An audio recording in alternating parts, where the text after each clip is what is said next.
Welcome to RSG Insider, where we discuss issues facing local jurisdictions. I'm Tara Matthews, a principal at RSG, and I'm joined here today by Dominique Clark to discuss mobile home park relocation. Hi, Dominique. Hi. Maybe you can introduce yourself and give us a little bit of information on your background on this topic. Sure. I'm a director at RSG. I've been with the firm since 2013, and I've been working on mobile home park relocation for the last few years. For those that may not be familiar, can you kind of discuss the differences between mobile home park ownership and what we would commonly refer to as like traditional home ownership? Yes. So mobile home ownership is unique in that the mobile home resident typically owns the mobile home, but they rent the land that the mobile home sits on. So they're both a homeowner and a renter at the same time. So, like a traditional homeowner, they pay property taxes on their home, they purchased their home, and they've invested a lot of funds to maintain and upgrade the home over time. But then, like a traditional renter, they pay rent every month for their space to the owner of the mobile home park. So today we're here to talk a little bit about relocation and relocation of mobile home park residents. So what would cause a mobile home park resident to have to relocate? Yes, that's a great question. So, the reason why a mobile home park resident has to relocate depends on whether they're being relocated temporarily or permanently. So, temporary relocation is usually because major rehabilitation has to be done at the park. So, a common case of this is infrastructure improvements. And we've seen a lot more temporary mobile home park relocation lately because HCD, the California Department of Housing and Community Development, has released funds in recent years specifically for mobile home park acquisition and rehabilitation. So that's temporary relocation. When it comes to permanent relocation, that's happening because the park is closing. So sometimes a new owner will purchase the park with the intent of converting the park to another use. So permanent relocation is obviously much more challenging than temporary relocation. The residents are wanting to find housing that's as good as or better than what they've been displaced from, which can be hard to find at the price that they're accustomed to paying for the rent. So it's interesting. You talked a little bit about permanent relocation and temporary relocation. For permanent relocation, are there rules, regulations, and laws that govern what needs to occur in that situation? Yes. So in California, both government code and civil code has requirements related to closing a park and the relocation assistance that must be paid to the displaced residents. So some of the requirements are related to public hearings. So for example, the local governing body must hold a public hearing in which they determine whether to approve the park closure. Another requirements are related to how much notice has to be given to the residents for the public hearings and for the park closure itself. And then another key requirement is that before the local jurisdiction approves the park closure, the park owner has to submit what's called a closure impact report, which is a replacement and relocation plan for mitigating the impact of the park closure on the residents. And then related to relocation assistance, California establishes a bare minimum that has to be paid to residents where they're not able to find adequate housing at another mobile home park. So the bare minimum is that the park owner has to pay these residents a payment equal to the appraised value of their mobile home in its current location if the park were not closing. So that's the bare minimum. But California allows local jurisdictions to require owners to go above the bare minimum and provide additional relocation assistance to further mitigate the impacts on the displaced residents. Interesting. So it sounds like it's a pretty lengthy, complex, and what could be an expensive process. Absolutely, yes.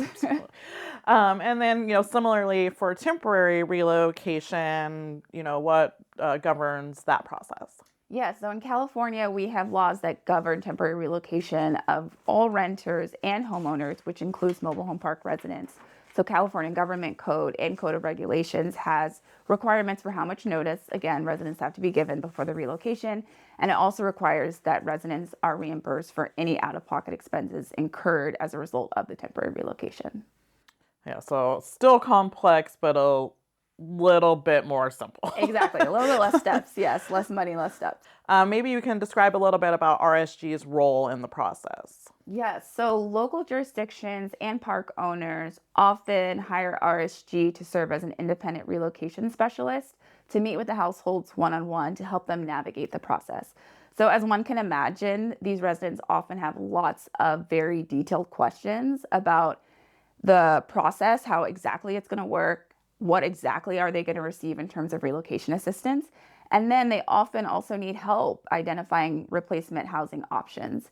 So the last person they want to go to with those questions is the park owner, because that's the person who is initiating their displacement. And then they often don't feel comfortable going to the local jurisdiction either, because they're the ones who approve the park closure. So it's really important to have a neutral third party who is familiar with the details of the process, who can fill in that role of meeting with residents one on one. And RSG does that. And so, what does the typical process look like? What does that entail? Yeah, so we typically, our RSG team will go on site to the park. We'll establish full days when we'll be there. And then residents will sign up to meet with us. So that way we can meet with them, talk with them one on one, get to know them, and then answer any questions they have, talk about their unique situation. And we can also help them look for some different housing options. So let's circle back on kind of like the people aspect of this. You talked a lot about the process, but you're engaging with residents who are being displaced. Can you talk a little bit more about that? Describe what that's like? Sure. So it is difficult to overstate how disruptive the relocation is for the residents. So usually when we're meeting with them, they are often emotional, whether it's fear, whether it's anger, whether it's sadness.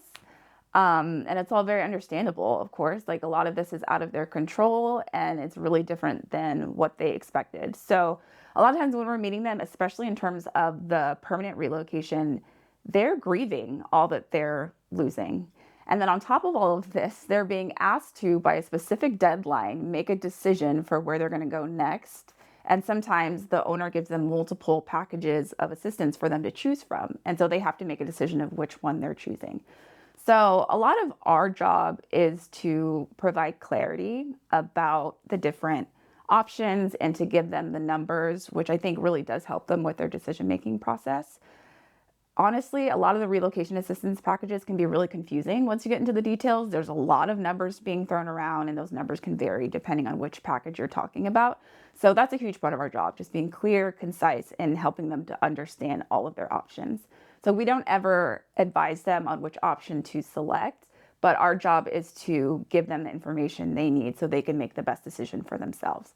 But I think just as important to that is being empathetic and being kind and respectful. And thankfully at RSG, we have a whole team of people who are very compassionate, emotionally intelligent people who are able to handle these meetings with the sensitivity and care that we need to have in these situations. So really our goal is for people to walk away feeling like they're not having to do all of this on their own without any help, and that we're there to assist them and advocate for them. Yeah, I can imagine, getting news that you have to move, and some of those residents may have been living in those mobile home parks for, decades. Absolutely. Absolutely. Especially when we're dealing with seniors, and a lot of them are expected to live the rest of their years at that park. So it's a really sensitive topic for sure.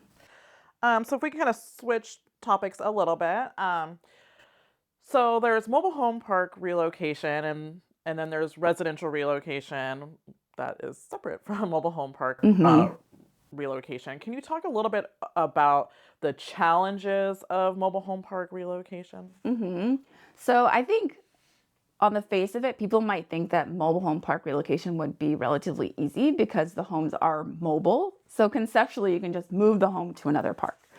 But despite the name, mobile homes are actually not that mobile. It's actually very expensive to move a mobile home. We've seen quotes of $25,000 to $30,000 to transport a home to a new park and reconnect it at that park.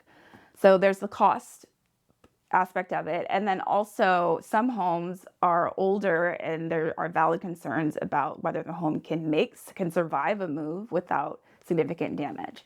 So that's one piece of it. Another piece of it is it's really difficult to find where to move a mobile home to.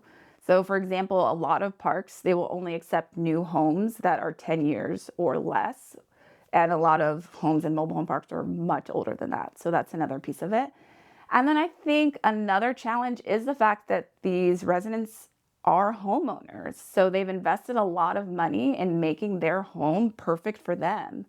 And I've talked to residents who say, like, the counters, I picked these out and I spent a lot of money on them. And these are the exact counters that I love. Or I have a perfect yard for my dogs. Or I have a garden that I've cultivated literally for years. So it can be really hard to find exactly what they have anywhere else, especially in the community that they want to stay in for the price that they can afford, especially if they've been in a rent-controlled park. I can imagine. I mean, they obviously like and enjoy where they're living, and now they're having to be displaced. And Absolutely. you're like, okay, we're trying to match this to the best that we can, which is kind of probably a hard fit sometimes to find all those Absolutely. pieces. Yeah, so it's really a process. I mean, really, when we first meet with a resident, we're just trying to understand, okay, if you could have everything on your wish list, what will those things be so that we're aware of that? And then if it becomes clear, hey, we can't find exactly what you want for the price that you can afford in the community that you want to be in. So of this wish list, what are the top things that you want? So maybe we can't find exactly what you're looking for, but maybe we can get 80, 85% of the way there. So it's really a collaborative process that usually takes meeting them multiple times over multiple months, emailing back and forth. It's a process for sure. Kind of sounds like that TV show House Hunters. Yes, absolutely, absolutely. Except it's not 30 minutes. No, it's not 30 minutes. It's not 30 minutes. Yeah. So it sounds in general like this is a really challenging process. We've talked a lot about the laws that govern this, complex and detailed. We've talked about engaging with the residents. It's a very sensitive topic. People are being displaced from their homes. With all of those challenges in mind, I mean, for you personally, what do you find meaningful about this type of work? Yeah, I mean, one thing that I think is important to how RSG approaches this is we encourage folks to invite a family member or a friend to the meetings with us.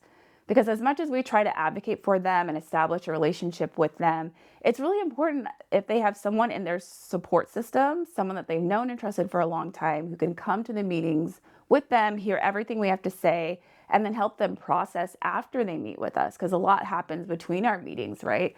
So we really invite them to do that. And I love when residents show up with their daughter or their brother or their friend from pickleball or whatever it is, that comes and is willing to walk with them through that process. That helps us feel like, okay, this person has a lot of support. And I just love when they come in with their own team of advocates. And then I would say the other thing is I love the cases where we can help people turn lemons into lemonade, so to say, and they can kind of make the situation work out for them. Like I think of a senior woman who used the money that she got from the relocation assistance to build an ADU, accessory dwelling unit, in her son's backyard. And that worked out so great for them because she was able to continue living independently, but she had her loved ones super close by. And it increased the property value of her son. So it was a win-win situation, and they were able to turn it to be beneficial for them. And that's really fun, coming up with creative ways to help people find housing that meets their needs, which is what we all need to survive, to thrive. So it sounds like, there's a lot of challenges within the process, but there's a lot of success stories Absolutely. that come out of it as well. Yeah. It's just getting there sometimes. It's the process. Yeah. Yes, for sure. Yes. Well, thank you so much for sharing all of your knowledge. Yes, thank you. Home park relocation, and thank you for joining in today.